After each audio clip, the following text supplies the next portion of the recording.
evening. Welcome to another episode of ATJ in Conversation With. And tonight, I'm very, very pleased to say that I have got the lovely Sean and Joe all the way from Parkspill. How are you doing, guys? Hey, cheers. Good, thank you. What's the champagne for? Oh, well, our fridge has got several fizzy bottles in it at the moment from the weekend because we got married. Of course you did. Congratulations. I'm over the moon for you. Oh, thanks. Thank you so much. Cheers. Did you have a nice day? Yeah, it was amazing. It was like the perfect day. Nothing went wrong. So many people of our friends, so many of our friends said, you know, something will bound to go wrong. Yeah, you got to expect something's not going to go right. So we were like, it's fine. Like, we'll just deal with it. And like, nothing went wrong at all. So and the sun was out all day. Yeah, it was beautiful. It was amazing. It was a long time coming because it was meant to happen last July. So July 2020. And then it got postponed. And then, but it was lucky because the day it was actually meant to be, it was absolutely tipping it down. So it rained on the original wedding day. There you go. So it was meant to be that way. It was meant to be. Absolutely. Yeah. It was worth the wait, definitely. Yeah. Well, we've just started, like, obviously, you know, we have a little chat before we start recording. And I was dying to ask some questions, but I had to say, well, no, let's just wait. Yeah. But so nothing went wrong. It was a plain, smooth day, was it? Absolutely. Everything happened on time when it was supposed to happen. Everyone turned up and did what they were supposed to do, all the suppliers and stuff. It was everyone had a brilliant time, which is great. That was really important to us that all of our guests had a great time as well. Loved it. Joe planned the whole thing. She did all the styling of the event, like all the color schemes and everything, got everything together. So like, it's amazing, really. And just seeing it all come together. You know, when you've been planning something in your head for so long and you kind of thinking like, is this even going to work? How's it all going to look? And just seeing it all come together was amazing. Yeah. Well, obviously I've not seen many, but I've seen a few of the photos that you've shared on social media. And was it like a kind of a festival theme or something? I seen like teepees in the background. Yeah, that was it. It was a TP venue, and the whole theme was festival themed. So we had the big giant flags outside the front that we put up that was all in our colours, and we had live music most of the day, as much as we could have as well, just to bring that festival vibes to it. We had street food for the meal as well, which was great. We hired the food. Let's talk more food. Yeah. Okay, so we had paella, which was amazing. So paella with bread and alioli as a side, and then we had stone baked pizza and all the sides and salads and potato salads and stuff from them, and then we had crepes for dessert. That sounds good. Kirsty's licking her lips in the background. She really is. She just went down. It was an absolute feast. Right, just tell me one thing. You weren't charging £9 for a hot dog, were you? Like Alton Towers. No, it was eat as much as you can. It was all paid for. It was all there. But we did actually still. There's a one-man band that played at Mardi Gras at Alton Towers, and we saw him at Mardi Gras. And then we were just like, we need him. We absolutely loved him, didn't we? So we like booked him basically. So really? He was like, and he was great. He was like one of the main attractions of the day. Everyone keeps commenting on how good in terms of entertainment, everyone was saying how brilliant he was. Like a proper Dick Van Dyke with like he's got like the drum on his back, and he had like all these little kazoos and everything, banjo. It was so good. It was really good. It sounds like it was a magical day. So honestly, for me and Kirsty and everyone who's watching, congratulations, and hope you have a very happy life together. Thank you. Cheers. Cheers, guys. Cheers. And so that's been AirtimeJohn in Conversation with Parkspill. Thanks for. Here's our wedding video. You can watch it now. Please subscribe. All of that. We're going for a pint now. Yeah. No, so do you know what? Right, these podcasts that I do, as much as we love talking about theme parks and roller coasters and stuff like that, I like to try and get to know the people behind the camera. I'm not touting myself as the new Parkinson, like we've just said off camera, but I'd just like to get to know who's behind Parkspill. So I'm going to ask you a few questions, if that's okay. And I'm going to start with, I'm going to start with, how did you meet? How did you guys meet? Do you want to tell it? Yeah, so we met at university. We've been together 11 years now. So way back when. Long time, yeah. Yeah, we were both studying film production at Stafford Uni. And that's where we met. Well, the official story is basically like I moved in my second year. I moved into this house with my friends, and the room I moved into had a coat on the back of the door, and it ended up being Joe's coat. So Joe come back and like got a coat because she left it all summer, and that's really when we started chatting. So that's like how we properly met. So Sean moved into the room I'd just moved out of. And then she ended up moving back, but she essentially lived with me. Back in with you. So I don't know if she wanted me or the room back, but she's ended up with me. So it's a big question. Yeah. So how long were you engaged before you got married? Who proposed to who? What was the deal? So Sean proposed to me in November 2019. Yeah. So it wasn't anything grand and elaborate. It was a very sweet proposal story though. So my mum, she's no longer with us, and it was when we found out that she wasn't going to make it. She wasn't very well. That was it. Sean decided, right, I'm going to propose to Joe. Then I'm going to make sure Tammy knows that I'm going to look after her. So Tammy was a mum. That's my mum. Yeah. So it was just that he completely surprised me with it. I didn't expect it at all. We were just having a takeaway, the three of us, me, Sean, and my mum. I went to get a glass of water from the kitchen, and when I came back, he was there on one knee with this ring, and I was like, "What?" That's lovely. It took her a while to say because I don't think she realised what was going on. She was like, it was just like a random Thursday after work. Like, it was a complete surprise. Oh, that sounds lovely. The Kirsty's now crying as well in the background. Oh no, Kirsty.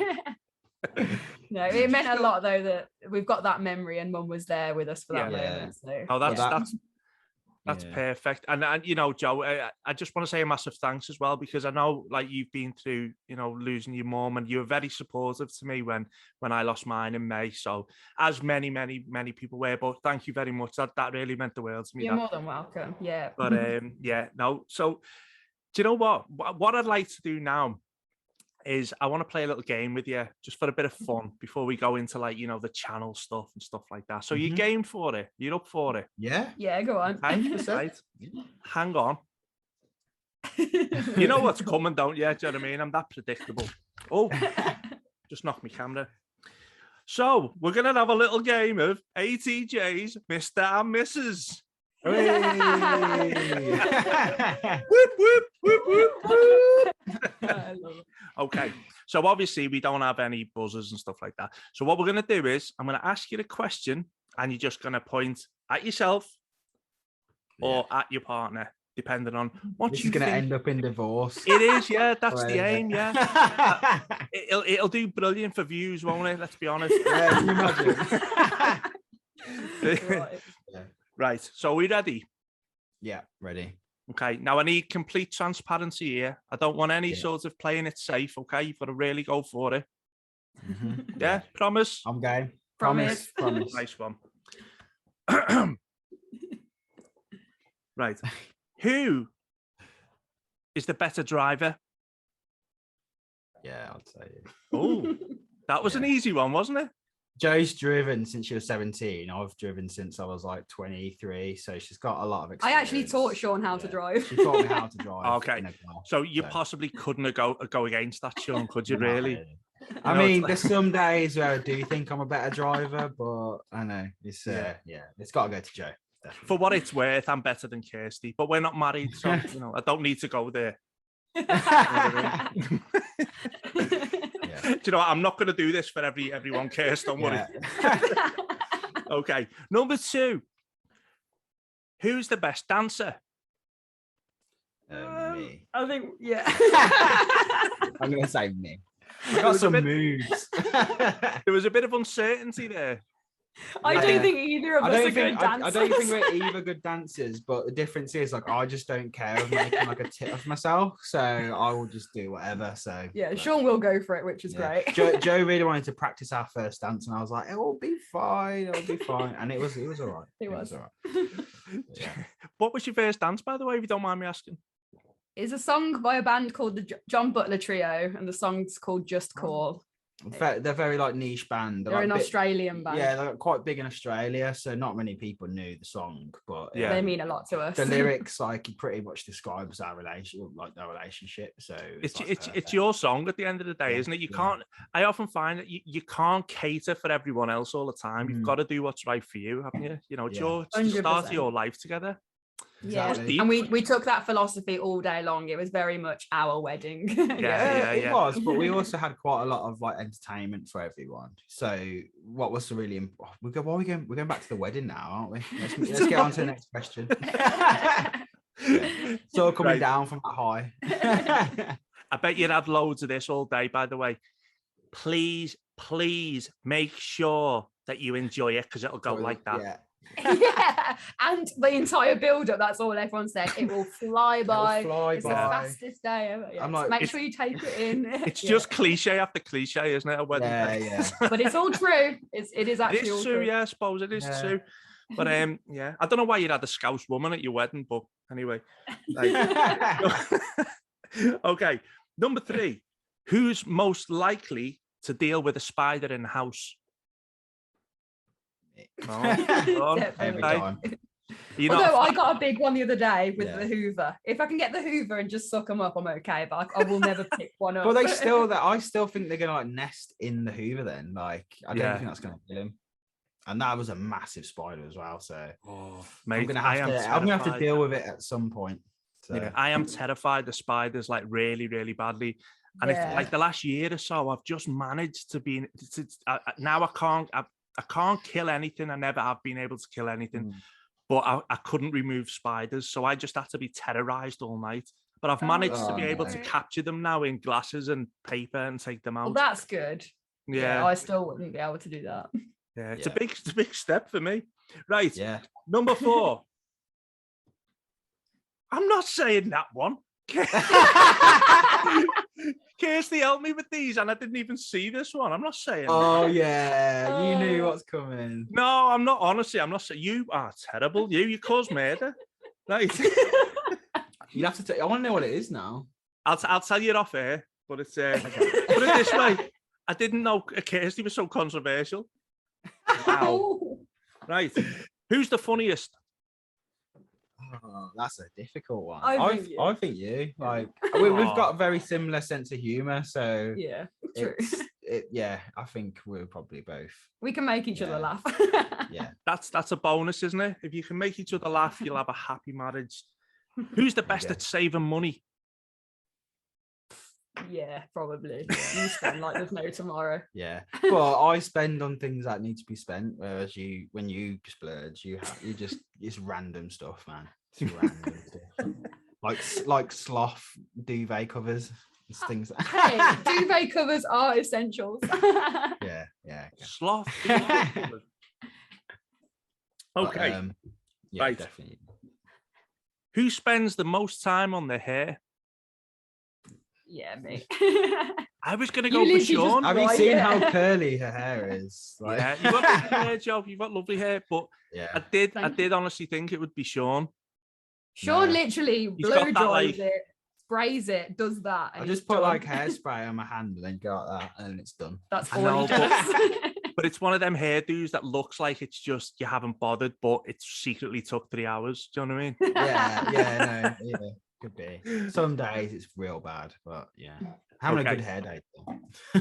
Good hit. You are having a good hair day. I can't believe we got through that without mocking my bald head. Right? No.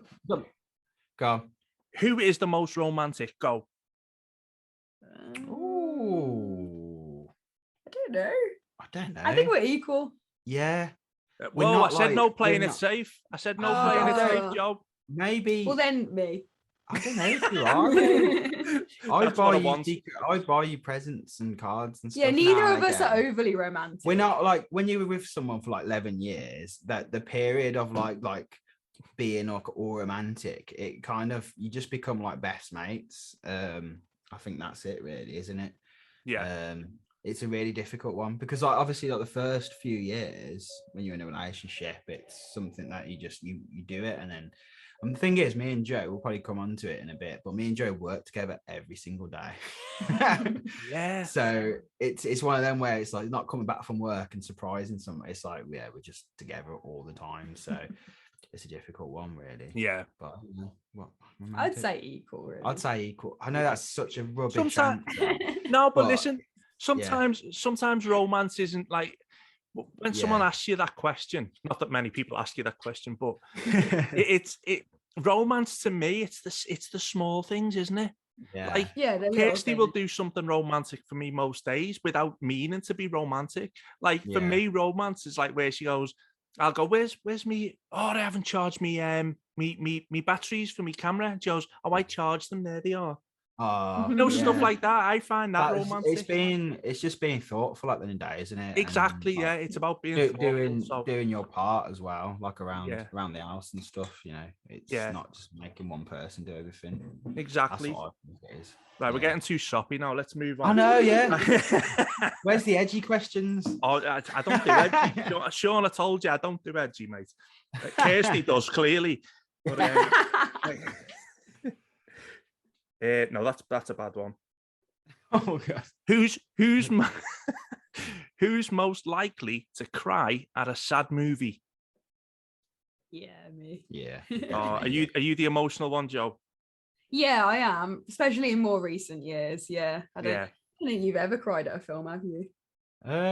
I've secretly cried. Like when you're in the cinema and you're like trying to hold it back, and you're like, it's like, what was it now? The worst one was Dunkirk, I think it was. Dunkirk was such the Christopher Nolan one.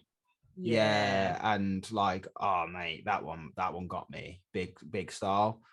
And it's like the only one I've ever been to, like the only cinema screen I've been to where at the end, like, most people just like get up in the credits, and I normally stay like in the credits and things. I do. So if you can hear some weird noise outside, it's our neighbours. It's really, really hot rooms. I had to crack the window open. It's all right, mate. But yeah, like it's the only one I've been to where everyone stayed in the credits, and then I got up and everyone was just literally like in tears, just sat there like distraught, and just taking it in. Do you know what? I've never seen that film, and I love Christopher Nolan films, but I've never got around to seeing that one. Yeah. Stick it on your list. Yeah, I will. Yeah, I will. Next time you're looking for a film. In my opinion, it's one of his best, if not his best, just because it's very, very different to everything else he normally does, and it's just like so good. Yeah. Do you know the saddest film I've ever seen in my life is a film called A Dog's Tale. No, what was it called? A Dog's Purpose. Okay. Oh my god! No, I haven't watched it. I can't. Your nieces don't watch it. Didn't they? Yeah, my nieces watched it, and I was like, I'm not going there. No. Don't, Joe. Yeah. Avoid it like the plague. I still haven't. I've never watched Marley and Me either because I just can't. No. I've never seen that one, but A Dog's Purpose. I sat there on a Sunday afternoon and I sobbed all the way through it. It's horrific. It should come with like a warning. Well, this is Joe's nieces watched it when they were like about 10 or something on a sleepover. And apparently like Joe's sister come out and was like, they were all just crying and wailing and like had to console all her mates and everything. That is the worst sleepover movie ever. They just thought, oh, it's a film about dogs. Yeah, that'd be nice. Yeah. No. Listen, I don't know if this is a spoiler or what, but I'm gonna go for it because I'm known for doing spoilers. But this dog gets reincarnated like 9 times in the film. Oh, like, really? I think they say that in the blurb anyway, so it's fine. But it's like you have to see him die 9 times. It's horrible. No, it's horrific. Like once is bad enough. That's like that's sadistic. That is. That's the film. I've never seen anything like it in my life. And he's like, oh, I'm sleepy now. It's like, yeah, it's on. No. I'll never watch that ever. No, that's the thing. Like, if you've ever had to say like goodbye to a dog or any pet, like like the emotional distress of that, and it just that would just be with you. No, I couldn't do it. I've brought it down again, haven't I? Let's take it off. Like, you've got 2 more left. Don't worry. Yeah. Right. Okay. Who is the grumpiest in the morning? Me. Yeah, you. 100% me. Is it? Are you not a morning There's person? mornings where if I'm up earlier than Sean, and then sometimes, I've already woken up and stuff, and then when he's up and he's got his coffee, I'll start talking to him about stuff, and he's like, no, I just can't yet. She's like, okay, sorry, I'll come back in a bit. I'll like come downstairs, make us have coffee, and Joe will come in and she'll be like, bum, we gotta do this. What do you think of this? And that, I'm like, can we just not, like, right now, let me just have my coffee. So I'm like, okay, I'll be back in half an hour. Yeah. It's funny that because I'm probably exactly the same as you, Joe. I'm very much a morning person, and Kirsty's very much she just can't speak for about 20 minutes. Just wake up. Yeah, it's bad. But the thing is, Joe's also pretty bad when she first wakes up. Like, I'm not a morning person. Joe naps a lot on the settee, or the sofa, and basically, like, I'll try and wake her up and be like, do you want to go up to bed, like, rather than just, because she'll just sleep for like 4 hours. She'll sleep half the night on the sofa sometimes, so I'll try and wake her up, and the amount of time she's had a go at me for it, and I'm like, you'll thank me in the morning, just go at it. So you'll thank me in the morning. Yeah. So we both have our grumpy moments. Yeah, we do. Okay. Usually around sleep, yeah. Yeah, well, it is a sticking point, isn't it? Sleep. Is it? I don't know why I said that. Right.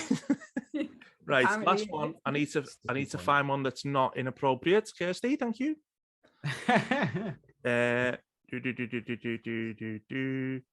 Who is the best at saving money?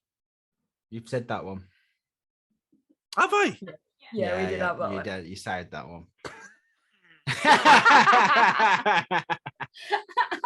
We'll edit that out. Don't worry. We should have just played along with that and said me this time. See if you notice. Imagine if I was just like, really? Okay, right. Okay. How much I'm really listening. It's like, no, I've said that one. Do you know what? Thank you for playing ATJ, Mr. and Mrs. Well done. Well done. You've passed. That was good. Thanks for playing along. I appreciate that. So, of course, people are going to know you for Parkspill. But you mentioned before that you said you work together. So do you want to tell us a little bit about that, about what you do? Yeah. So we started our video production company up 8 years ago. So we basically come out of uni, you worked at like Mother Care for a little bit doing photography of like the babies and stuff. And I worked at like in warehouses. I worked in warehouses a lot growing up and things. So I worked there, and then we just decided let's start our own video production company up, because we couldn't get any jobs in what we wanted to do. We'd have to move to like Manchester or London to get like media jobs. So we just thought, let's start doing corporate videos. And that's basically what we've been doing for like the last I'm gassy now because of that champagne. Oh my god, it doesn't go down well. But yeah, for the last thinking that for months. But yeah, we've been doing that for like the last 8 years. Built our company up from just me and Joe. We've got like employee now and stuff. So yeah, it's gone. It's a really good, massive journey we went on. I mean, it was 23 when we first started? We were 23 years old. 23 and now we're like 31. So it's been a long period of time. And wow. Yeah, so we've been doing that. We work with loads of different types of companies and industries. So like you say, like a lot of people know us from Parkspill and also working with parks, but it's a very small thing of like what we do really. Yeah. Well, I was going to say, because obviously, you know, the majority of people who are watching this will be via Parkspill, won't they? Yeah. So yeah. What was the like? Was starting up a YouTube channel, was that always going to be something that you wanted to do, or was it just, I don't know, did it just pop up? No. It kind of just popped up, didn't it? And it was well, we started dabbling in it before the lockdown and stuff happened, and then that's what made us go, do you know what, we should just give this a proper go, wasn't it? Well, because we've been into theme parks for quite a long time, and we've had Merlin annual passes for the past 3-4 years or so. Like we always have days out. We'd always go to like, even when we didn't have the Merlin annual pass, we loved going to like attractions and stuff, and any country we'd go to, we'd find a theme park. And then we just started watching like videos, like vlogs, and you know, like what you were one of them, like I've said to you before, you know, yours was the first kind of vlog, apart from like Backseat Blackout. They were like just a bunch of lads just having a good time. And then I saw you, and like, you know, you were the same, where it was just like, on my own having a good time. Yeah. But I mean, well, that's the first time I saw people like Craig Toy on there and stuff, and that's I'd know, so they just come to a point where I was like, there's kind of like a little bit of a gap in like a lot of people doing vlogs, so only some people are like actually entertaining. But I was like, there's a bit of a gap where there's not really much like the type of other vlogs I like away from theme parks. Like there's like people like Casey Neistat who I used to really like watching his vlogs that were filmed like movies. Yeah. And so I just thought, there might be something there, and I just started dabbling in it. And I think we did Alton Towers Fireworks 2019 was like the theme park vlog we did. And it was like, obviously, I mean, you've gone through it. It's really weird to get started vlogging yourself inside a park and trying to make sure that when you put the vlog together, there's some kind of sense, because you know, if you just only pick up the camera now and again, so there's a little bit. So I was like, I'm not really. We were like, I don't know if we should redo it. But then over lockdown, I found myself watching that vlog so many times, because it's like the last time we was at a theme park. Yeah. So, and I was just like, and we were so happy that we had that to look back on. And we did a stupid challenge in that video as well, didn't we? So I had to hug every coaster. So throughout the day and throughout the vlog, I'm like trying to hug all the support stuff. Yeah, because you know what it's like. Well, when a new channel's popping up, they mightn't necessarily be on your radar straight away. But then, not with every channel. Obviously, some channels struggle a bit more than others. But I find like you get certain channels just have a buzz about them quite early on. And I remember becoming, in fact, I know we've probably told this story, but a lot of people won't know it. But Sean was on my vlog accidentally. And that was how. And that was so funny when we found that. It was in Alton Towers. If you haven't seen the vlog, basically I was doing a bit of camera, and this guy behind me was in the shot, and he goes, and like you swallowed a wasp, I think. Yeah, a fly, not fly. You swallowed a fly, and I hadn't noticed that you were vlogging, and suddenly you stopped, and then I kind of like stopped behind you, and then saw the camera in your hand, and kind of was just like, and then but you zoomed into it in the edit, and then one of my mates sent it to me, and that was the first time I could come across your vlogs, and I watched that one vlog, and I was like, this is hilarious. Like the mad thing was, if you remember, you actually sent me a message on the comments, didn't you? And said, I was the guy behind you that you zoomed in on with the fly. And I was like, no way, that's crazy. Stared me out. Gave me the dirtiest look ever. I went, I'm only joking. Instantly, by the way, I said, I'm only joking, didn't I? I went, I'm only joking. Twice. Fly again.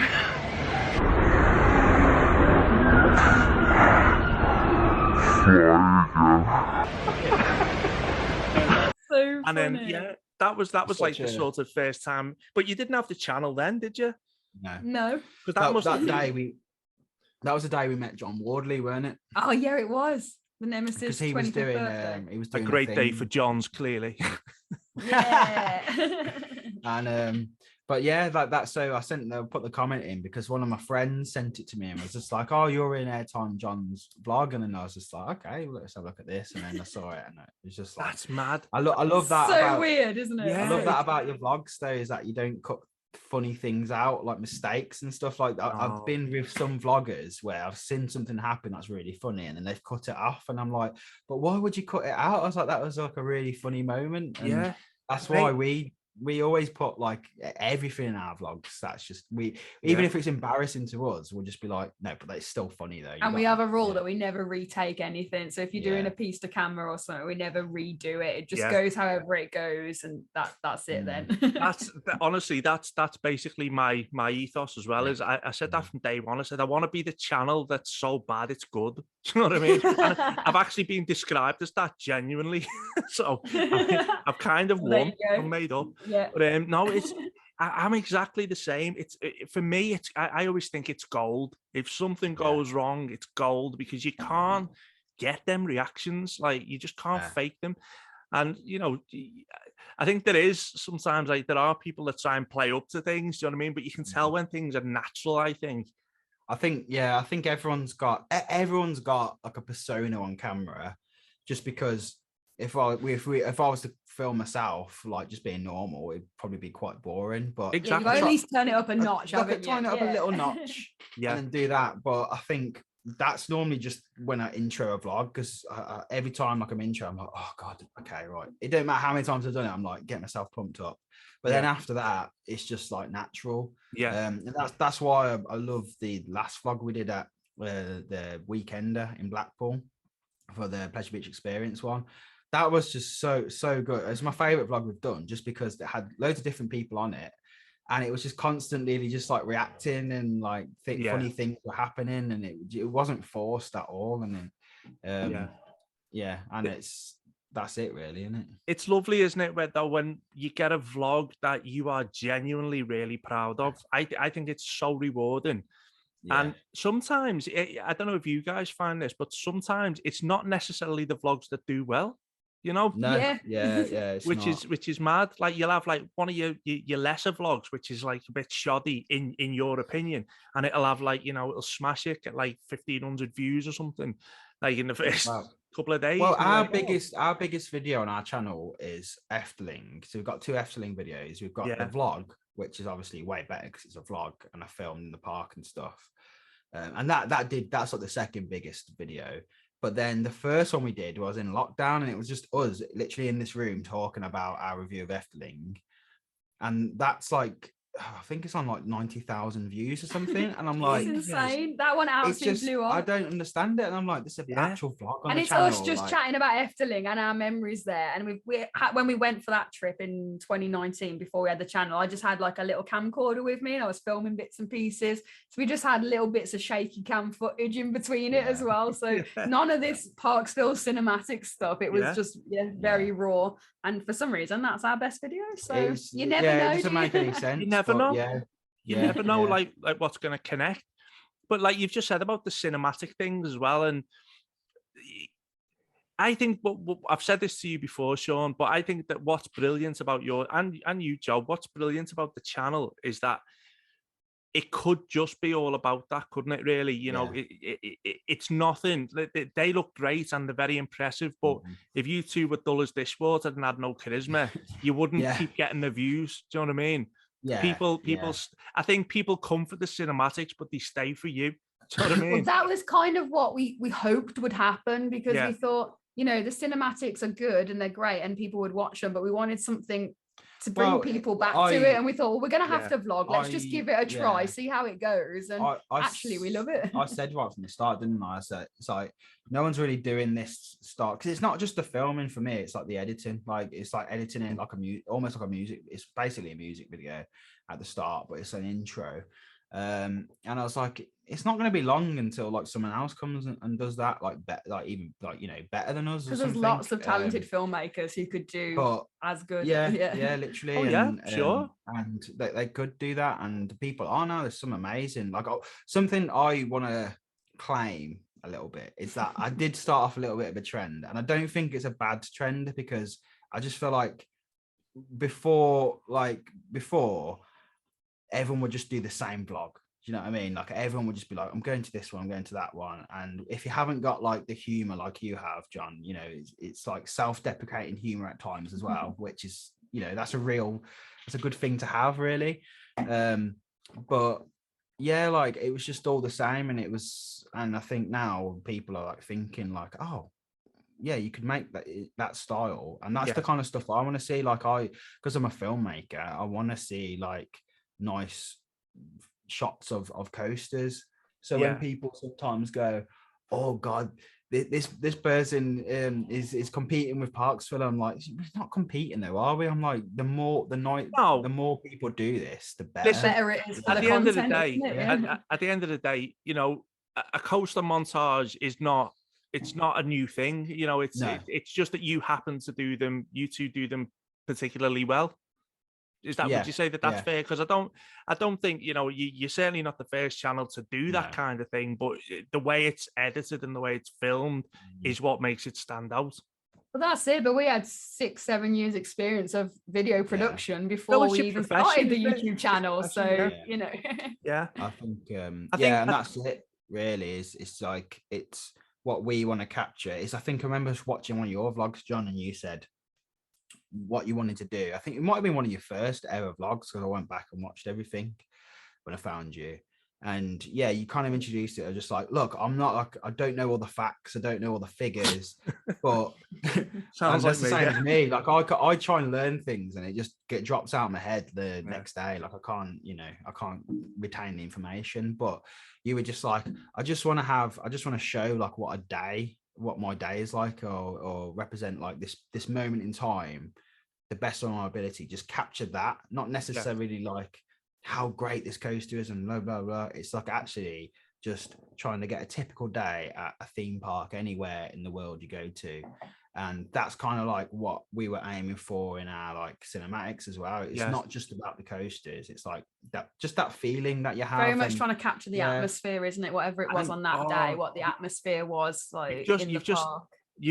I was literally about to say that, Joe. I was going to say, because it's not just the beautiful shot. You get the ambience of the day, whether it be, I'm sure again that's because you're professionals at what you do, but it really works, and it's like it can be incredibly touching to watch sometimes. That's it. It comes down to like the choice of music, the style of editing, what's put where in what order of the sequence. It all comes together to do that. It's telling a story, isn't it? Yeah, that's it really, and that's what we like to do in our videos, and if we can just capture that, and it's just that having that. Also, what it was like when I went to Efteling, I tried to come back, and I was like telling my friends, I was just like, there wasn't necessarily enthusiasm, but I was like, you'd love this place, and then I'd show them like a track, like one of their adverts in the park, and it was like so highly polished. It was just like really, I was like, that doesn't get across how I experienced it. So we all have that experience when we come back from a park and we're like, I want to go back again, I want to do another day there, or whether it's Alton Towers or Phantasialand, it's kind of like, I want to go back there. So if you can find a video that kind of encompasses that whole thing, that's really what it's about for us. And that's what the most touching thing for us was, Efteling. The amount of people, especially Dutch people on that, in the comment section of the actual vlog one we did, who were just like, oh, I've not been able to visit, they're from Netherlands, but they've not been able to go back because of COVID and stuff. And it's just like, I watch this every single day just to remind me of Efteling, just that first clip. And I'm like, that's what it's about, it's not about anything else. It's just that, it's what people get out of it. And honestly, I say this all the time, but the best thing for me about being a YouTuber is reading the comments. Like it's lovely, isn't it? Oh, it's so nice. And do you know what? I'm terrible, considering I get so much from it. I'm terrible for leaving comments on people's videos. And it's something that I need to do more of, because it means that much to me. And I'm terrible for not doing it myself. Yeah, and I try my best to consciously, when I watch something and enjoyed it, to leave a comment, but I don't do it all the time. But the point is, if you're watching it on the TV, if you like put it to the TV, because then it's like you're just watching TV then, and it goes into the next one. So it is difficult sometimes. Exactly, because we tend to watch it on television. Yeah. But I think it's one of them where, like, I try my hardest. We both do, don't we, to try and like reply to every single comment, even if it's like or at least give it a like, so you acknowledged it. Even then, like, I unless it's something like Efteling that that's got like 600 comments on it now, so it's like I can't just reply to every single one. But most of the vlogs we do, that's what I do. And then like you go on some channels and you see like the person's not even liked it comment, and I think and it's like, I just think the way you got to think about YouTube is it's not just somewhere to watch videos. It's also a social media site in a way. And the people in your comments are like, they've taken the time to come and watch it and leave a comment. I think you really should at least like it, heart it, or make a comment. So even though sometimes it is just the same comment, just worded differently, but it's just like, thanks for watching, and but you stop. But you feel obliged to respond in a slightly different way, even though it's essentially the same comment, don't you? Well, I do. I certainly try and mix it up a little bit. But one of the things, again, about comments is that I have genuinely made a lot of friends just through people who regularly comment. And, you know, I don't mean it's like, you know, let's meet up kind of thing, but it happens organically. One thing I was going to throw at you guys is that, you know, do you find that strange now, or did you find it strange? Because I struggled with it at first when people would come up to me in park. I'm talking way back in 2018. And like people would say like, "Oh, it's AirtimeJohn," and I used to be like, "How do you know me?" And I can imagine you guys, because you had quite a quick sort of like rise through the ranks, didn't you? It was like kind of overnight. It just blew up. It was sudden. It was like it went from us being like just going to parks and being completely unknown, and then suddenly like someone's mum would come up and be like, "Could my son have a picture?" You know? Yeah. And you're like, I remember the first time it happened, and afterwards we walked away and we were like, "What? Like, what? How did that?" I love it. I do like it because I like just meeting people generally. Like I do, like I'm quite introverted when it comes to, even though like, you know, we talk to the camera and stuff like that. When it comes to like actual like social interaction, I find it quite hard to like make the first move in terms of like introducing myself. So me too, it's quite nice. Yeah, it's quite a common thing for like a lot of people who go on YouTube and things like that. But so it's quite nice to not have to be the first, and you know, someone comes up to us and but the only thing that was weird for me was like the first time it happened and a few times after that, it took me by surprise completely. And I was just saying to Joe, I was like, did I come across as like weird? I was like, he was like, was I okay? Was that all right? I was like, you're fine. Did I come across as like really awkward? Was I down to earth? Did I come across all right? Was I snotty? Was I? Because you were surprised. We were both surprised because it catches you off guard because you're just doing your thing, and then all of a sudden, oh hi! Or when you first hear Parkspill, what? Get that shouted out a lot in parks. But but then there's been times where someone's come up to me like even just like in like a queue or something, like when you're passing someone the other way and in like a cattle pen, and I've had a chat with someone, and then I've been like, oh yeah thanks anyway, and then like someone will message me on Twitter that I've been speaking to for ages but I've just never seen their face before, and it's like, oh, it's lovely meeting you, and I was like, it's you. I was like, you should have said it was you. Like, I didn't know it was you. So I know that's one difficult thing, isn't it? The online world, it's crossing over into the online. Like, offline world. One of my biggest stresses now when I go to a park or something like that is like not saying hello to someone that I've talked to all the time because I don't know what they look like. Yeah, and people forget that on the comments, it's a tiny little thumbnail picture and not always of them. So I've had that quite a lot, you know, where if they said their username, you'd probably recognize it more, wouldn't you? You recognize seeing it over again. And that's what I want, because that Blackpool when the PvE event was on, like that was perfect, because people were coming up and then being like, instead of just being kind of like oh, can I have a picture, and then like go away, which we have no problems with, love it, like that's great. But some people were just like, can I take a seat? And or like just sit with you for a bit, and like you just have a chat. And that's what I like about it, is the social side of it, is that it's honestly, we've got some amazing friends that it's hard to believe. Yeah, people we would never have known if we hadn't started up this channel. We would probably have still watched their content, but they wouldn't have a clue who we were. And nuts, you know, we've had some of the best weekends with, you know, like Top Field Tourist, or the Chain Dogs guys, or the Coast Gen lot, yourself. Like there's so many people that we've met through doing the Pleasure Beach Experience guys. I've watched them for years, and the fact that like I considered them friends now, like it's mind blowing, really. Honestly, like every time I see him, like, I'm happy to see him, and we just have a good chat, and like being to clubs and stuff, and it's mad. But like when you get over that kind of like nervousness the first time, whatever. Honestly, it's crazy, but it just shows you like the majority of this community, are just actually really down to earth, really down to earth. And even if they've got like, even if their channel that I've got, you know, thousands and thousands of subscribers and really well known, like sometimes they're some of just the most down to earth people as well. Definitely. So, yeah, I think as well, because like we said before about, you know, meeting people who watch the channel, and I adore that when they come up and say hello, and I really genuinely love having a chat with people. But what you said then about, you know, finding it hard to initiate conversation, I'm genuinely sometimes starstruck when I see other channels, and it's silly because I know that we're just all the same people. We're just all, you know, we've got you know, in your head, but there's something in the back. So something subconscious that is still with us, that you see, because we're so used to seeing people on TV growing up and things that it's such a weird dynamic. It's It's so strange. And it's like I've never been one of these people who has like a hero. Do you know what I mean? And it's like I don't put people on pedestals, and because, you know, I'm just never been that type of person. But then to experience it with firsthand, with just like channels and things, and then to see that person for the first time, or they've commented on your video and you're like, oh my god, that person just commented on the video.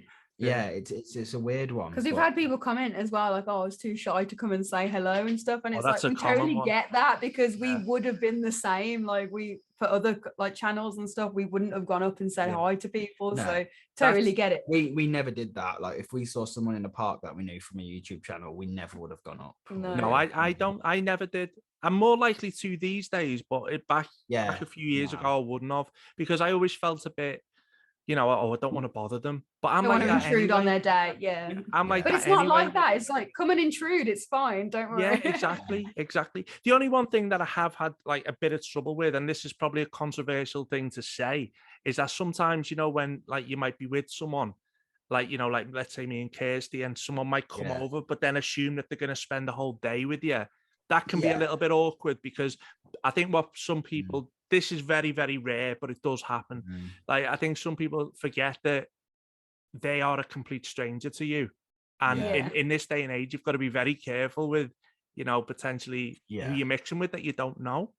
It's very true. No, it is true. You do have to be careful. And it's something we've thought about and talked about, isn't it's, it? you know, we're very careful of who we feature on the channel, not because we're being idiots and we're like, oh, we don't want you on our channel or anything like that. It's just like, you know, there's been a lot of occasions in the past, you know, just in the community where you do have to be careful of who like you give. It's a case of, if I don't know you and trust you, that's, you know, and that's it. And it's like, what I guess people got to think is like, if we're vlogging, like you know, the Parkspill is me and Joe, you know, and that's who we want on it. And if you got someone like in the background, it can be very awkward.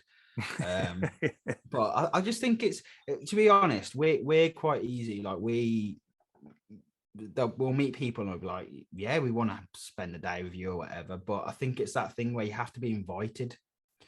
You can't just be for me, like, it's that word organically. It's when it happens organically. I always say that, because you know, it's hard. Like you might get people who say like, oh, do you fancy meeting up for a day out?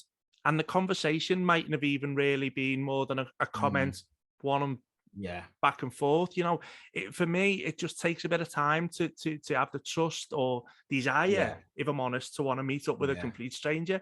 And that sounds a bit cold, but it's true. It's totally true, because everyone's time is precious, isn't it? And you get to choose how you spend your time. And I would hope that most people understand that. No, 95% of the people do, but you know, there are like a few that will sort of expect probably a little bit too much, but then that's life in general, isn't it? Entirely. I mean, I've been approached in the toilet before, and I was like, can we just go out? We'll talk, but outside. Like, can I finish up? It's very weird, the concept of it, because it's like, we never feel like we're kind of like better than anyone else. No, God, no. Recognizing parks, but it kind of almost is like a mini celebrity in like theme parks. It's like if you go to a theme park, you'll probably know someone there. But anywhere else outside of a theme park, you just know the weirdest thing is when we're with like, we went out to Alton Towers with my sister and my nieces, or we've been to Blackpool with like two of our friends and stuff, and getting stopped and recognized when you're with people from your real life, and they're like, what? Who's that? And you're just like, oh, just a fan of the channel. It's like so weird. It's funny. That is weird. It is a bit of a flex because you're kind of just like, oh yeah.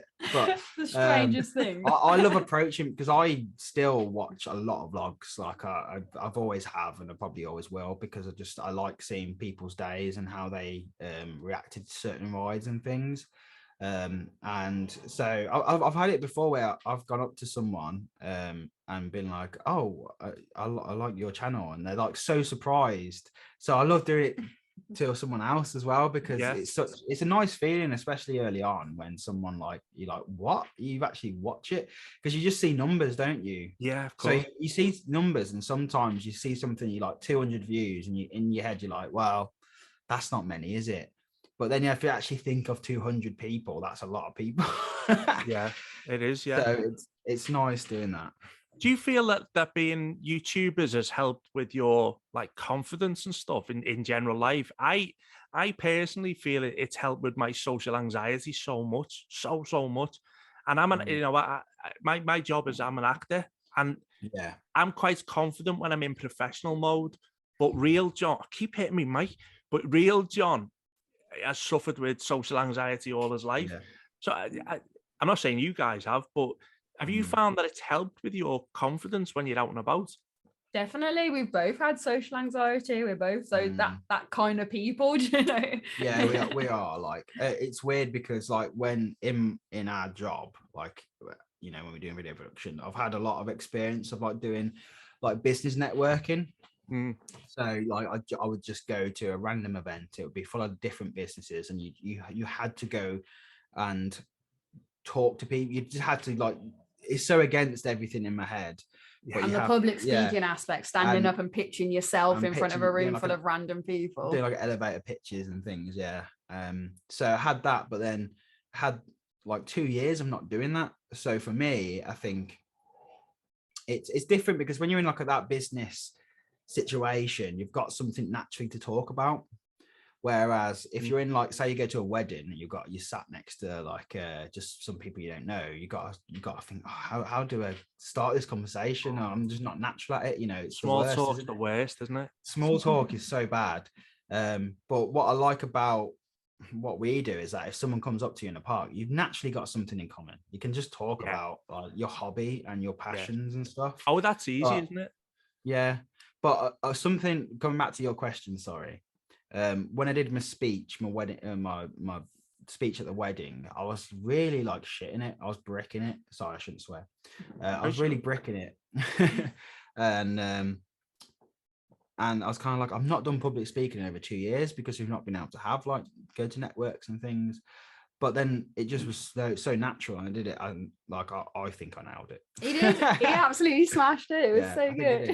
And afterwards, I was like, I bet all that vlogging and like doing this sort of stuff now, like, and your live streams and stuff, live streams and things, that's probably helped so well with just being okay with, because the thing is, what you've got to get used to, I think, with this sort of stuff and vlogging is not trying to like sound perfect and getting rid of all them little ers and r's. Like, that's just how people talk. That's how natural I talk speech pattern, isn't it? Yeah. I cringe at myself so much when I watch the vlogs back, but then I never cringe at him and he's cringing at himself, and he never cringes at me when I'm cringing at myself. So that just makes us go, no one else gives a it's fine. Exactly. And do you know another thing about it, right, is it really gives you like a lovely feeling of self-acceptance, because you get used to all of your little flaws, what you think are flaws, and then eventually you start to like them. You think, actually, I'm all right, me. You know, I don't know about you, but I'm at the point now where I can watch myself on a vlog and go, oh yeah, you know, you're all right, John. Whereas very early on, I used to be like, oh, the size of your head. Oh my God, I can see the same. For me, it's very much my voice and the things I say that I cringe about mostly, but I'm getting there because I'm so used to like filming people and coaching them how to be in front of a camera and stuff. So I'm always the other side of it. So to flip it around and have the camera on me, that was a very different experience. But I'm fine with it now. The fact we've been doing it so much, it gets easier the more you do it, doesn't it? Well, you two have a brilliant warmth. I've told you this before. You'd have a real warmth on the camera, which I think is like, it's just a lovely thing to watch.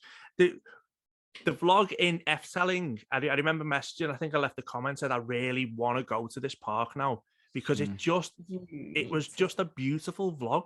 It was like, and it because was so good. that was the first trip we had, because that was in between lockdowns. That was when the world reopened last summer, and we were it was for Sean's 30th birthday. I surprised him and I said, we're going to Efteling and Phantasialand. I booked it all and sorted it out. So we were so happy to just be there, be out of this country, to be in Efteling again. It was an amazing feeling. Efteling is honestly one of my favorite places in the world, but it's one of them places that don't expect just like your normal theme park and it to be all thrills and everything. It's just an experience. It's very magical. That's the best word for it. You've got to definitely make sure that if anyone goes to Efteling, like you make sure that you go around the fairy tale forest, because that was like the original Efteling, and it just gives you a sense of like what the park's about. So it's like more of an experience as opposed to like, I don't think you go there for the rides necessarily, do you? No. But they've also got some cracking rides, which is great. They have got amazing rides, but it's not like, don't go there expecting like full thrill day. It's not Thorpe Park level. There's some people who just like roller coasters and thrills, and they're not that bothered about everything else. But if you love theming, but if you like the theming and you like the experiences and kind of like just being transported to like another world, which is what we just love. That's what we see in theme parks. And some amusement parks are like that. I feel like even like Blackpool Pleasure Beach, even though it's an amusement park, it still has this certain charm about it. Otherworldly feel, doesn't it? Yeah. Oh, that's its own space. That's its biggest selling point, I think. It's so unique, and it's got such, as you say, its own atmosphere, its own. It's the escapism, isn't it? And that's what you crave. It's the escapism. Forget everything else. You're here now. Yeah. I feel like Blackpool's a place where, and this is no offense to anyone from Blackpool, but I feel like you can go to the pleasure beach and you don't have to be anyone by yourself. Do you know what I mean? It's just a very everyman type of vibe. It's just bit of everything. All the staff and that are like the same as well, and they're just great. I think I do love Pleasure Beach. It's so close. Like for me, in the UK, Alton Towers and Pleasure Beach are so like nearly equal in terms. They're constantly flipping for me. Like that's my number one. They're just so different that you can't really compare them. Like because it's like we're always guaranteed to have a great time in Pleasure Beach. No matter what, because it's just got a nice atmosphere. You've got the fountains where if you just sit, you can just wave to people, I love sitting there on big one on a turnaround. Mandy's fantastical fountain show or whatever it's called. I just love sitting there, and me and Kirsty we stopped off for a quick drink a couple of weeks back, and we were sat sort of like the first table towards the fountains, clear. And at the end of the fountain show, this big gust of wind came and literally blew all of the water all over, and we got drenched. Honestly, didn't we? We got absolutely drenched. On that Sunday of the PBE event, loads of people were just hung over, and there's loads of us sat like on the the grassy bit, the turf bit. We just sat there and we were just all dead, but we would just watch it every time the show come on. It was a pretty windy day, so we were just watching everyone walking, and we're like, they're gonna get soaked. Oh, they got soaked. So just seeing the wind blowing it over. It was kind of cruel, but it was also like it was brilliant, hilarious. That's another thing about Blackpool as well. It's it's such a social occasion when you go. Not always, obviously, but it's so inviting to have a pint, isn't it, in Blackpool? It's not so much in Towers or Thorpe or whatever. But Blackpool, it's like you feel cheated if you don't have a pint when you go. It's a drink, especially if you've got a hotel to stay over in. Exactly. For me, it's definitely a drinking park. It's a place just to like, you can go to some parks and it's all like, okay, we got to get to this one, got to do that, got to walk over here. With Pleasure Beach, it is just like, it's so chill, isn't it? Take it for us anyway. It's take it easy. We've done everything a million times now, but we'll just go have a pint, go to Icon, go have a pint again somewhere else, go on big one. That's the way we do it, and we love it like that. I think people think they're like alcoholics, but the only time we ever drink is obviously apart from tonight, but the only time we normally drink is like if we go on a nice weekend to Blackpool or something like that. Yeah. But if we go to Towers, like we won't have a pint or anything, because it's just not the same. Don't go with atmosphere. Springy Tales then, will you? No. Unless it's Oktoberfest. Yeah. Well, yeah. Oktoberfest is a different story. Oh, yeah. Well, any events like that, you've got to partake, haven't you? You know, it's tradition. It's German tradition, apparently. Yeah. It's getting tradition at this point in this country now, isn't it? Oktoberfest. Well, it is now, yeah. Yeah. You know what? One thing I'm not sure about is some of the, so again, probably shouldn't say this, but some of the really, really poor German accents. It's like, come on. I think if you were don't do them. German, don't do them. Yeah, I just like. I don't know. It is funny. Oh, yeah, exactly. It's funny, but is it meant to be? It's funny, but should it be funny? Like, I don't know if it should be, but. Or would you be offended if a German was putting on a dodgy English accent? Probably not. Yes, I would. Probably not. No, it's not. No, it's not offended. I'm not offended at all. But it just makes me laugh. It just makes me laugh. It's if you're doing it, you got to do it in the right way. Like if you're doing it like knowing that it's a rubbish accent, then it's part of the fun. Then it's funny. But there are some of these Oktoberfest acts that just do this accent all the way through, and it's like I've got German. It's when they're trying to con like, you. Yeah. I'm like, you're not German. Stop it. Like it doesn't work. Yeah. But no, it's one of them. I went to the Beer Keller in Liverpool for Alan Springy Tales stag do.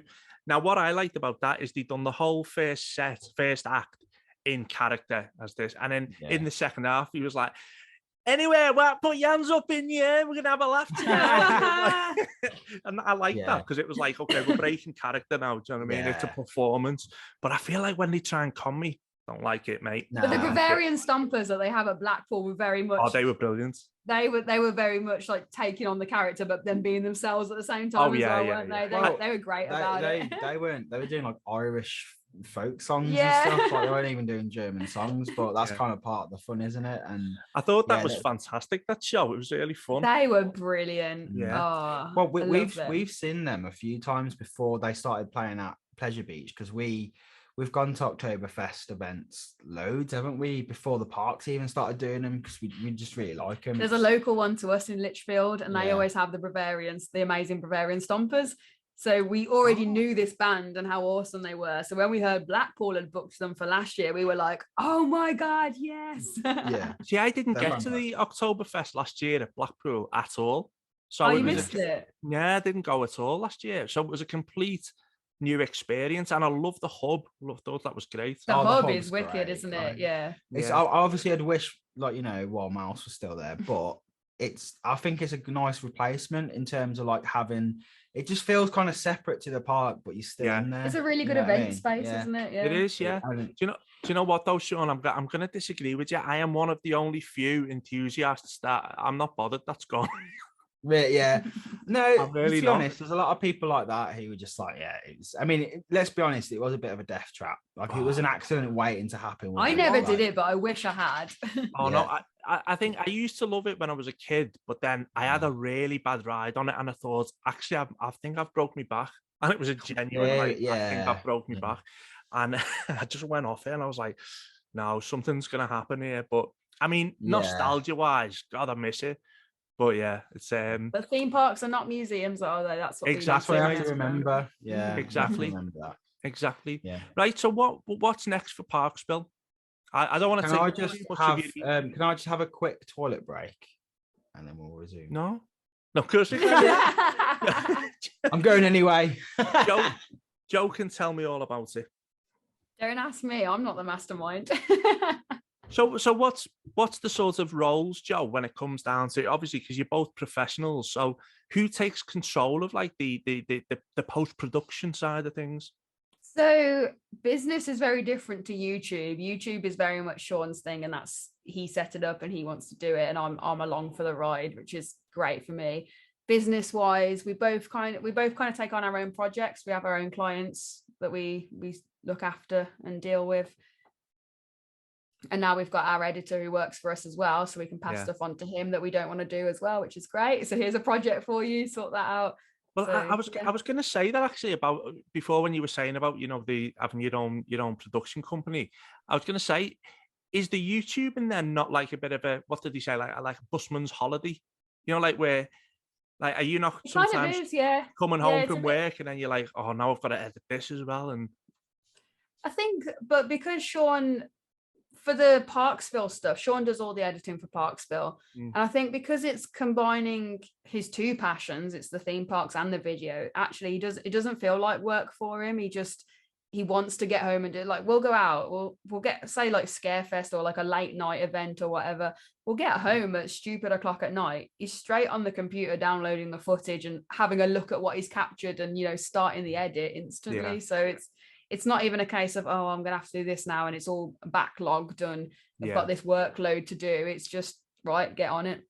I suppose it's the same as me. Like I'm exactly the same. I can't wait to see what I've filmed, and even though it's very basic editing, I love it. I love like making. You just want to relive it all, don't you, and see how it comes together and see how it fits. And I just, like, you know, as I say, on a very basic level, but I just love putting a story together, and especially, you know, like when like you'll sort of throw little recurring jokes in from previous days, or, you know, like I don't know. I just feel like, I think when I'm filming, I'm almost editing as I'm filming. Like, you know, I kind of have what I'm going to do in my head as I'm filming it. So because you know this part's going to fit well with that bit.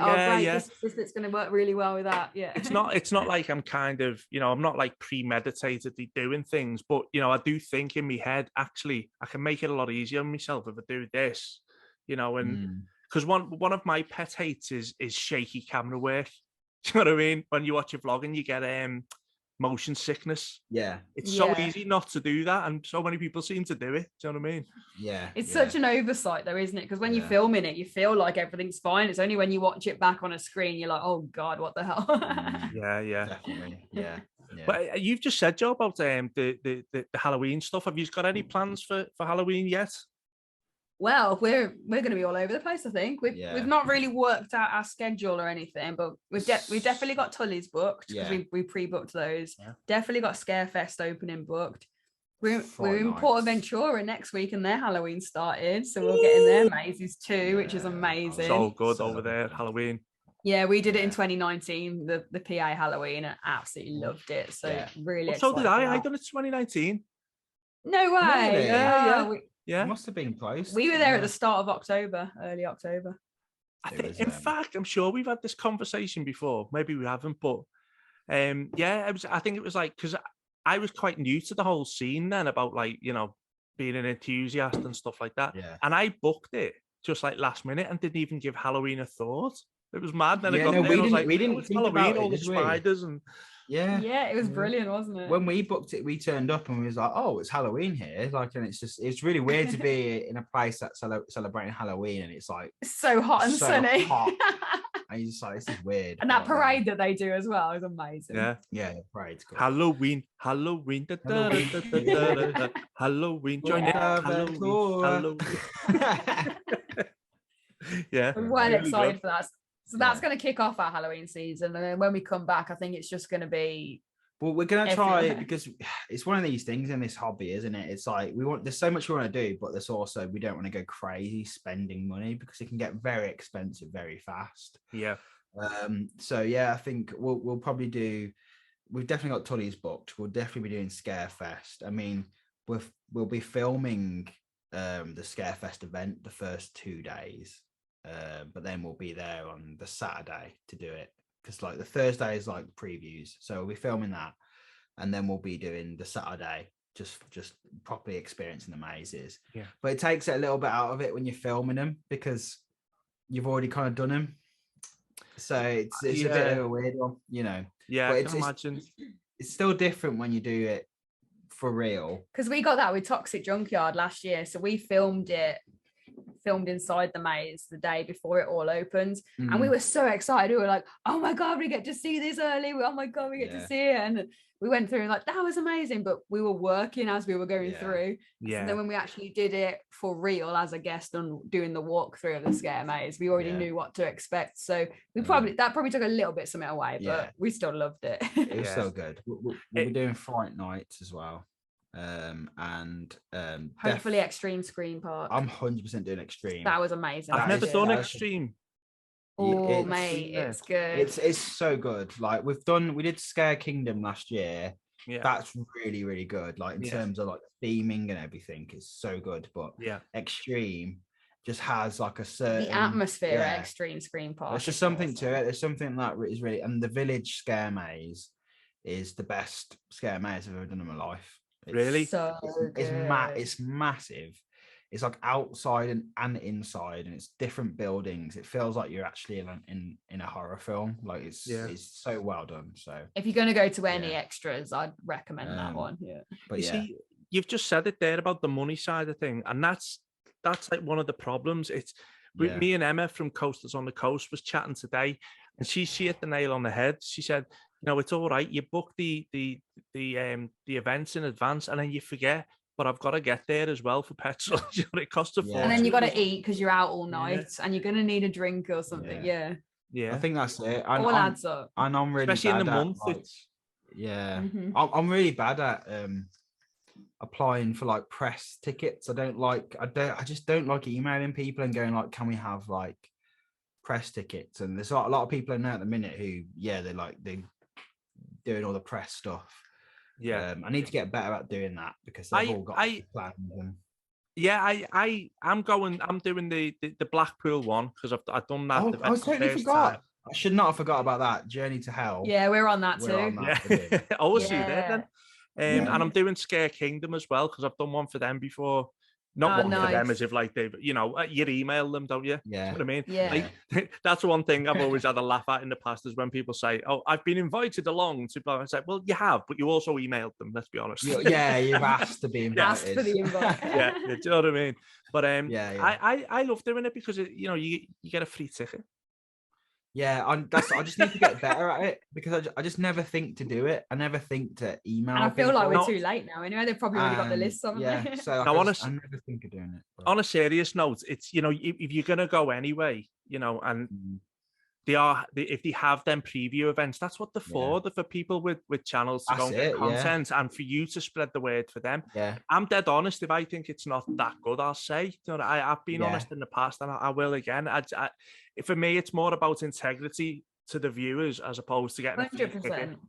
Yeah, we've said that all along. Anything that we get invited to, it's still an honest review. 100%. And we do this thing with where we work a lot with Merlin with annual pass, and they just invite us to pretty much anything they've got going.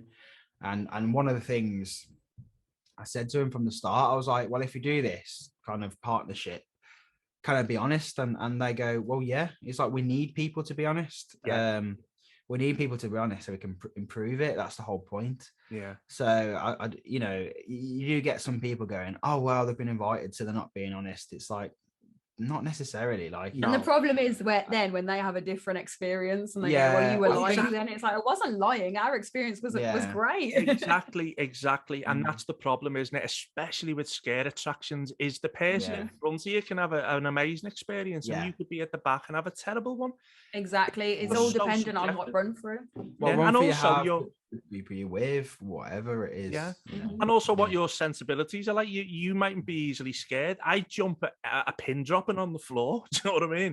Sean is such a wimp. I'll hide behind Joe. Like literally, like I do. Like I've used you as a bodyguard before. A human shield. But no, sorry, go on, Sean. I was gonna say as the season goes on, like the Halloween season anyway, you get used to it, don't you? And then you start going, oh, I want a bit more scares now. I want to go at the front, and you start getting braver. You do get braver as it goes. I'll give you that. It's very addictive. I think the scare side of things. It's very the adrenaline rush is very addictive. Absolutely love it. When we went to York Scare Maze, there was a point, this was 2019 as well, so before COVID, because COVID was brilliant because of the way they were batching everybody. You just went in your group. COVID wasn't brilliant, but it was good. In that sense, it was great. Yeah, first, COVID was brilliant. Loved it. Because you just went in your group, so you were guaranteed like a great run through because of the small numbers. If you remember in 2019, they were sending 20, 25 people through at once, and it depended where you were in the group. So at York Scare Maze, we were asking them, can we wait for the next run so we could be at the front? And they were totally sound about it. They were like, oh, you want to be scared? And we were like, yeah, we do. It was like, we want to be scared. So they let more people from behind us in the queue go, and then we started the next run, and that was brilliant. And that proper made it. We've had technical difficulties again. Your camera's gone dodgy. I was trying to keep talking so you could sort it out, but I've run out. One too many there. I'm getting a new camera. Have you seen the photos of Theo and Lucky, by the way? Oh, they're lovely. Well, what I can see the blur when they're in focus. I'll show you when they're back in focus. Come on. Oh, this is hello guys. Right. Yeah, I'm not going to show you because it might go out of focus again. If you move the camera, it's going to go. Yeah. But anyway, listen, do you know what? I think that's probably a good time to wrap it up because the camera's playing up. But I just want to say a massive, massive thank you for coming on, guys. It's been such a lovely and easy and fun chat. Oh, thanks for having us. It's been great. Our pleasure. Like I was waiting for the invitation, to be honest. So, many are, many are. But no, I really like this series of just having these honest chats with people. It's what's needed. Really. Yeah, it's brilliant. It's so good to get to know people. Rather than getting people on and going, so what's your top 10 favorite coasters? That's the thing. Yeah. You've asked us questions that I don't think we've ever been asked before. So I'll be honest with you guys. I've only done this is like the fourth one I've done, and I started asking people on Twitter about any questions, but you know what? It's always the same questions, and no disrespect because no one knows that someone else has asked. Yeah. But I thought, what?